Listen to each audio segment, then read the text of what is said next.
Okay, so answer me this. Let's say that someone has cancer. Would you tell them to just offer it up instead of going to seek medical help? Then why do we do that very thing for those who suffer with mental illness?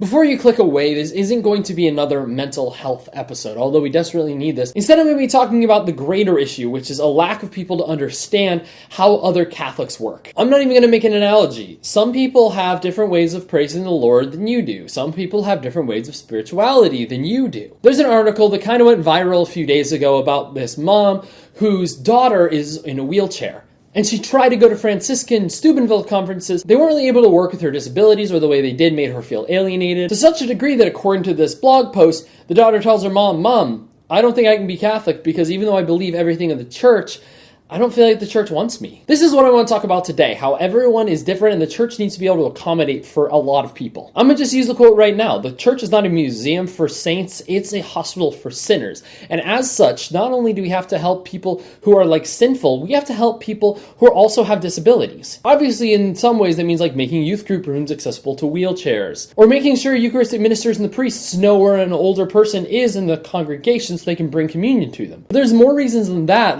For example, if someone's suffering with a mental illness, how do we help them with that? Like I said in the intro, people often think, oh, mental illness, well, you're just sad, so be happy or offer it up. And you can go watch the video about my mental health story. I'll pop it up in the corners here. It's not easy when you have a mental health problem to be in the church. I'm gonna be real. See, so many people don't understand what it even means to have depression or to have anxiety in an actual, really painful way. They understand that I am sad, I'm depressed, I'm, on edge because a family member died, or, a loved one lost their job. They understand that, but they don't understand when it becomes a chemical issue of your brain literally doesn't develop the chemicals enough, so chemically you have a problem. Take note of the wording I just said. It's that you have a problem, not that you are a problem. Because a lot of times people have some form of disability, are treated as if they're a problem. And you're saying, well, that's not all people. Well, according to studies, 2 top reasons why people commit suicide are because either they feel like they don't belong or they feel like they're a burden. So anything we're doing in church that makes someone feel like they don't belong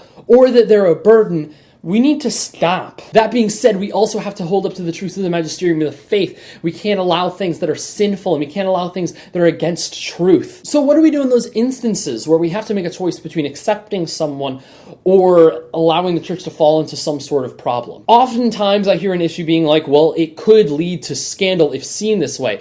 That shouldn't be an issue. Everything can be seen as a scandal, but we should be worrying more about, are we able to follow the truth of faith in love, than worrying about causing a scandal. Life Team put an article a few weeks ago about sleeping in a bed together before you're married. And yeah, it's definitely not the best thing to do, but the way that Life Team, their biggest reason why you shouldn't do it was because if you do, then you are leading people to scandal if they see that. They don't think that you're a good Catholic. Well, hold on. People will think, oh, if that's what a Catholic can do, then whoopee, I can do that too. That's totally fine. And other Catholics will be led into sin because of your actions. First off, not the number one reason you shouldn't sleep in a bed together before marriage. The question of possibly causing scandal is it's a misnomer. We can't worry about a possibility of causing scandal. Let's look at the most important thing. That's like saying you shouldn't have sex before marriage because it possibly could give you, sexually transmitted diseases. Yeah, it could, but why don't we talk about the fact that we don't want to have sex before marriage in the Catholic Church because we want to look at the importance of why sex is as it is. We keep looking at the negatives of things, so start looking at the positives of the reasons why, not why not we should avoid doing something, but why we should do the proper thing. So for example, let's say you're a youth minister and one of the teens in your youth groups has same-sex attraction. You need to allow them to have a place where they can feel accepted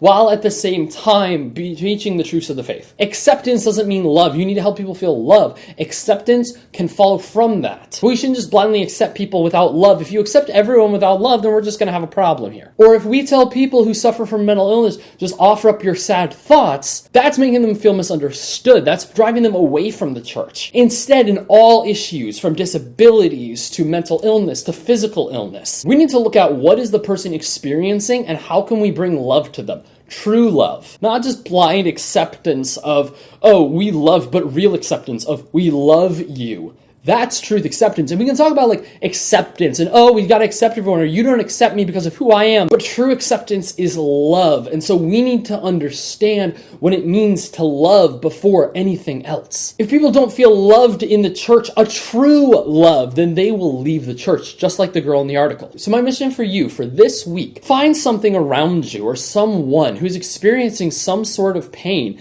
and try to understand them. The first thing we need to do when we love someone is to get to know them better, to get to understand what's going on in their life. If we want to serve people, we must first love them and know them. We must understand what's going on. And yeah, sometimes the best thing to do, the most appropriate love, is going to be something that hurts, that's hard. But as long as we're rooted in the sacraments, as long as we are connected with God, then we will know what the proper thing to do is when the time comes to how to love someone properly for their needs. So by understanding someone, getting to know them, understanding what's going on in their life, you can properly love them. When you love them, you can show them what it means to be a follower of Christ and a brother of Christ. And then that is how you keep people in the church, not just youth, but all over, is giving them love that isn't just lovey-dovey. It's not just a feeling, but it's an act of the will that says, I love you for who you are, and I want you to get to heaven because it's the most important thing at the end of the day. Hey, thank you guys so much for watching. Make sure you watch yesterday's video about how I would run the Sheen Center in New York. And make sure you subscribe so you don't miss a single episode. New episodes out every day. Make sure you follow Rise Up Jerusalem on Facebook and Instagram so you don't miss a single thing. Anyways, thank you guys so much for watching. Let's wrap this up. And remember,